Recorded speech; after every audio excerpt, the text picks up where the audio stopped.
Okay, going to take a quick little look at CS Spectral, which you can see I have loaded directly in AUM here. Now, sometimes there's a problem loading this. It doesn't load, and you press reload and it still doesn't work. But there's a little fix I found that usually gets it working pretty quickly. I'll look at that later. But right now I just want to get stuck straight in. So just going to play a little loop here. This is from Heimbach's Isolation Loops pack.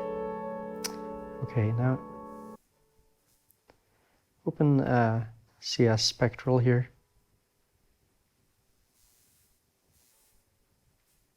And we're not getting any audio. Why the hell is that? Okay, there we go. Okay, let's just quickly look through systematically here. So you can see we have a bunch of different sections. I'm going to start with the top.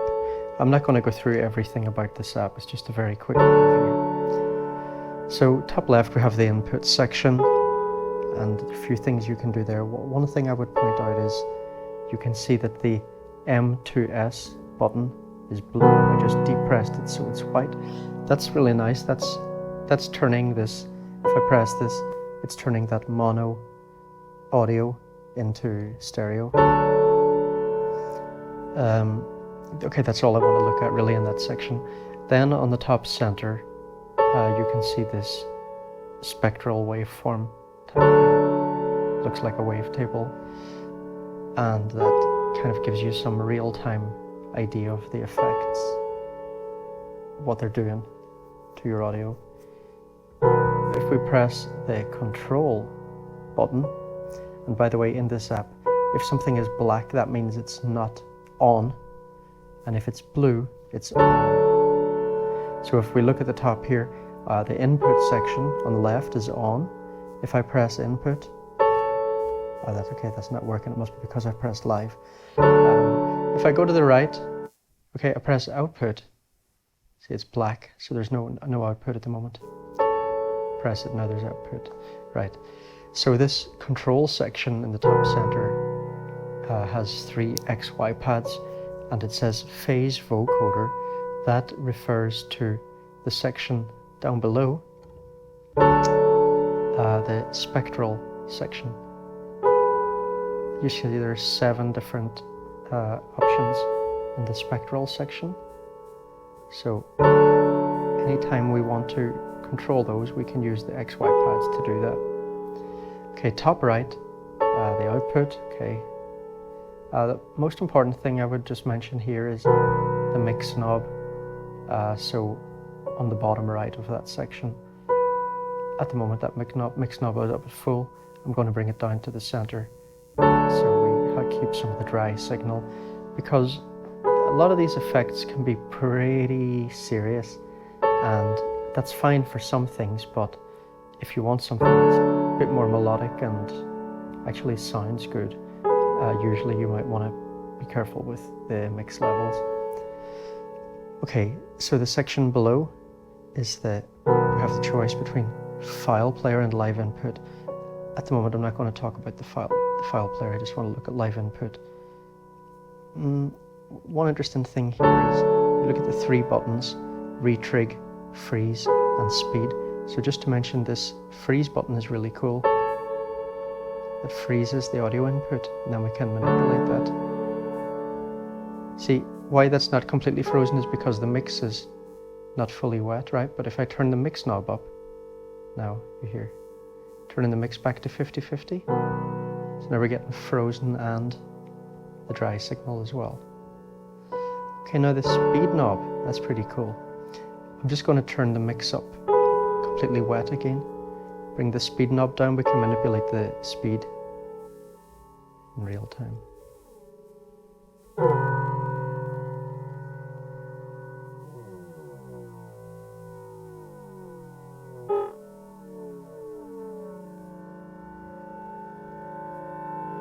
So you can go really radical with the speed, slowing it down. Half speed is best speed, remember everybody. You can hear that's also altering the pitch though, right? Okay,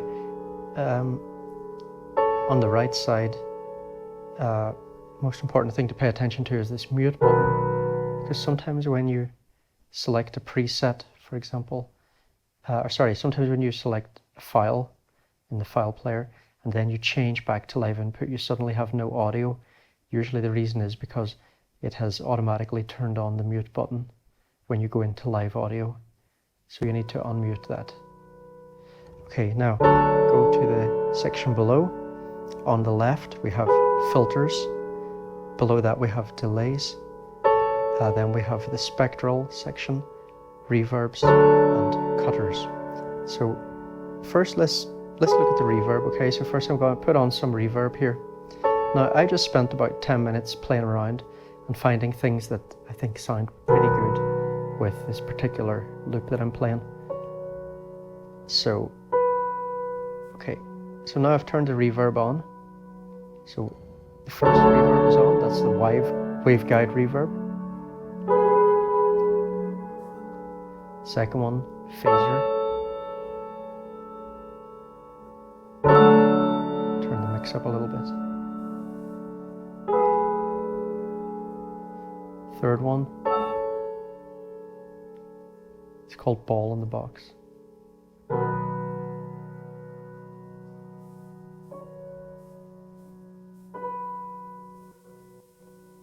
We can change different rooms and stuff here.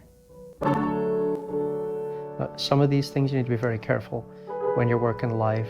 If you want to switch around between things, generally with some of the effects it's better to bring the mix knob, not the overall mix, but just the mix knob in the box itself. If you see on the right of this reverb box, top right, we have another little mix knob, right?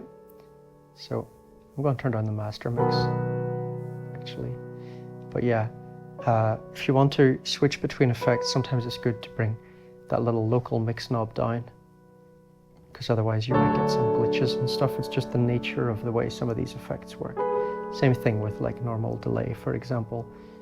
Changing around delay in real time is going to give you sort of weird artifacts. Okay, I'm going to stick with this waveguide reverb. I think that sounds really nice. And then look over at the filters section on the left. So at the moment, filters are off. I'm going to turn on. See, I pressed number 1, but there's still no filter because I need to press the filter button. When that turns blue, then the filter is on. So here we have modal resonator. Now it says xylophone. We can change that. We have a lot of different choices. For the quality of these resonances.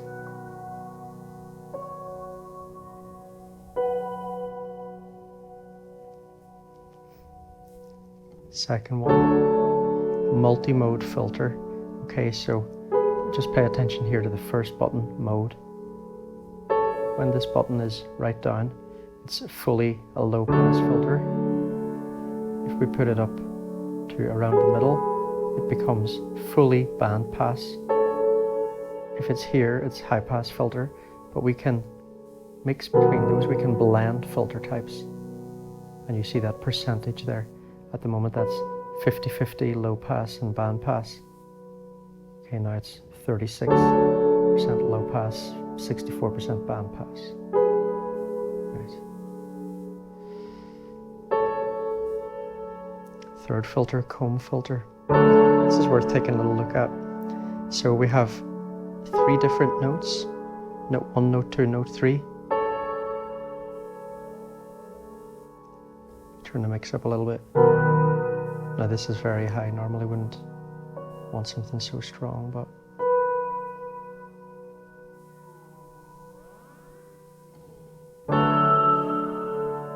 right, so we have 3 different notes we can play with. The button on the right, the shift button, that is like an overall pitch shift for all 3 of those notes.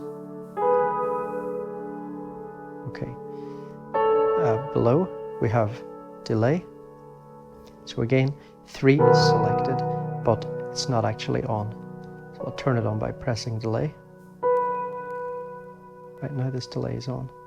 So this one, the third one, is called stereo glitch delay. Just turn the mix up a little bit to let you hear this. So we got this lovely rhythmic glitchy thing.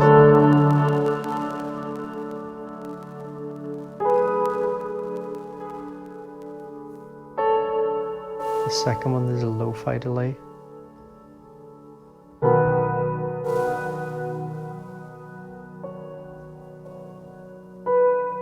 I'm going to turn the feedback up a little bit.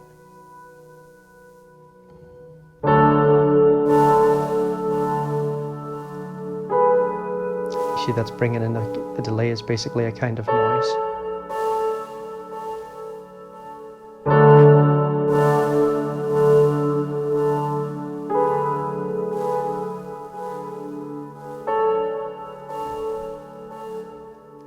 Number 1, granular delay.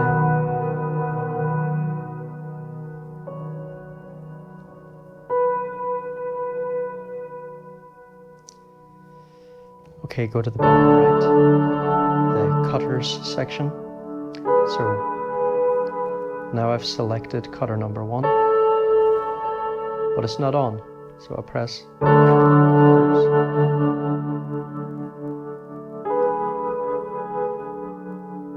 So we got basically a gate effect here. It's called vary gate. If you look at this, the attack and hold are both pretty high, and the release, bring the attack down, get something a lot more rhythmic.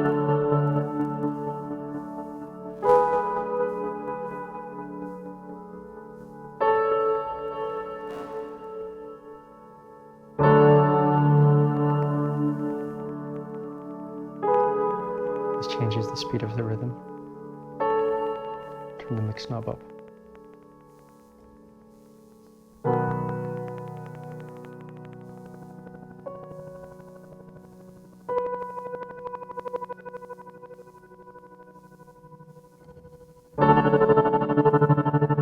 I love this one. But I don't love it as much as I love number 2. Okay, number 2 is banging. Bouncer.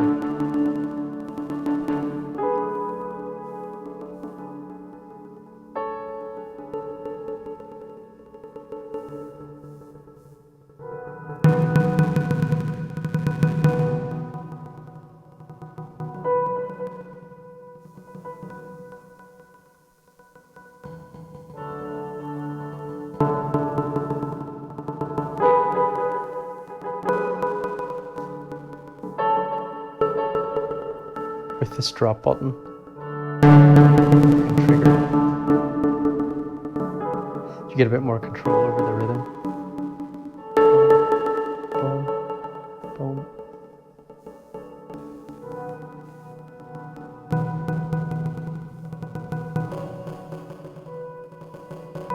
The spray button is really nice.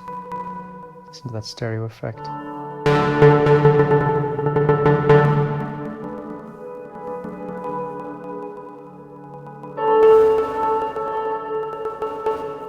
Okay, number 3,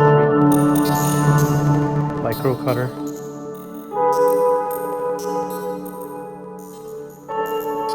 This is like pitched stutter effects.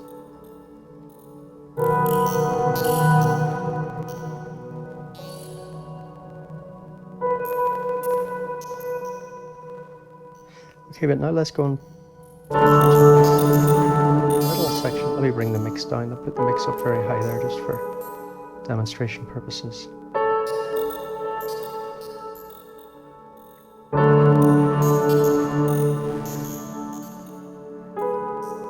Okay, so I've turned on the spectral effect here. Turn the mix up a little bit on that. So, okay, we can control these parameters within the spectral box itself. So, if we look at the bottom, vibration rate, vibration depth, freeze amplitude, freeze frequency. Above that we can control feedback, and then we can control the pitch. So we have sense and then the coarser semitones. If we look at the XY pads then, let me just put the mix up full for a second. I mean, you get a lot of radical effects here. Again, I mean, it's the sort of thing that you want to kind of take your time to set up nicely.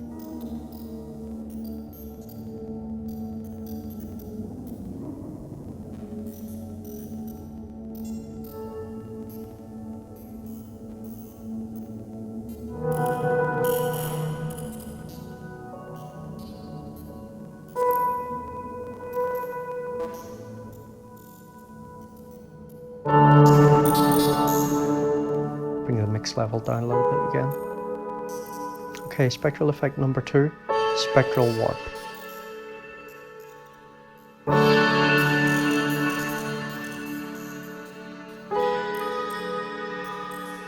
I like this one. Third one, spectral blur. Put the mix up a little bit.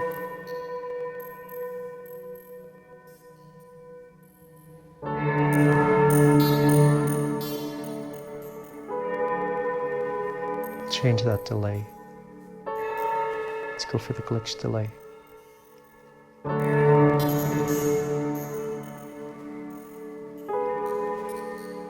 Okay, number 4, spectral EQ. Unfortunately, this one does not work. It's a bug. Number 5, spectral sample and hold. This one can get really crazy. Turn the mix up and first of all, we can bring a lot of distortion in.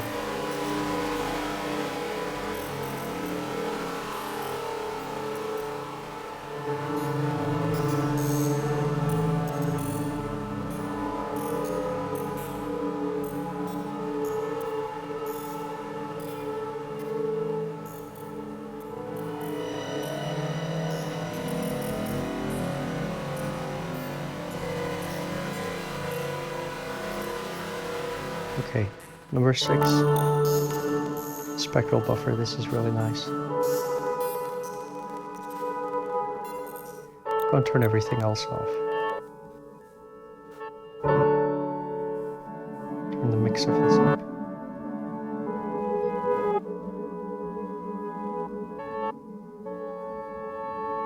Listen to the different left and right channels.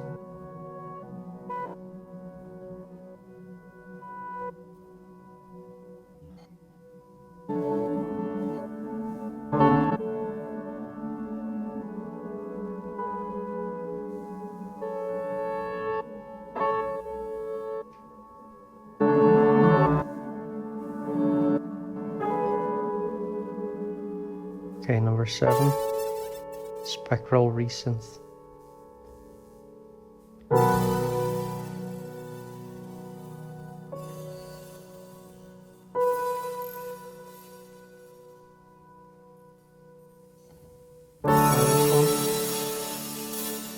If you look at this, when I move along this semitones section, it's not smooth, right? Why? Because if we look down at the bottom, we have a noise button, then we have a quantize button, major. Okay, we can change the scale.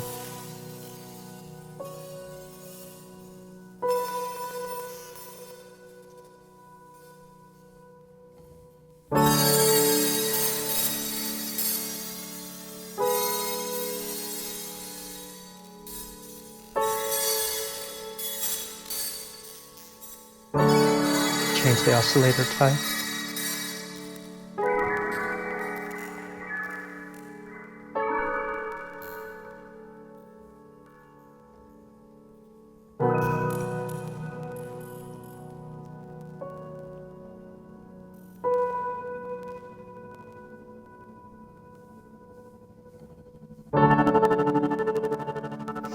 Okay, so down in the cutter section again. Turn the mix of that gate up a little bit. Let's put the reverb up a bit.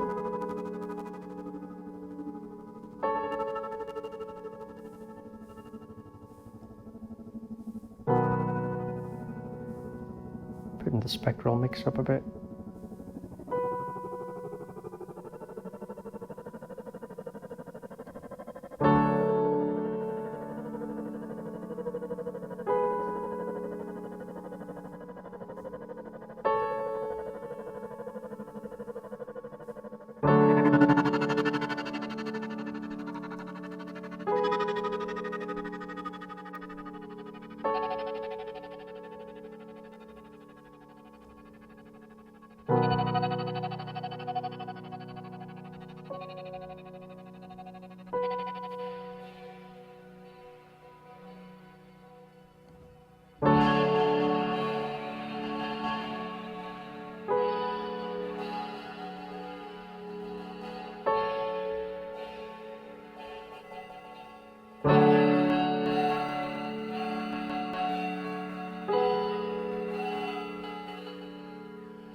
Alright, so I don't know, I mean, I love this.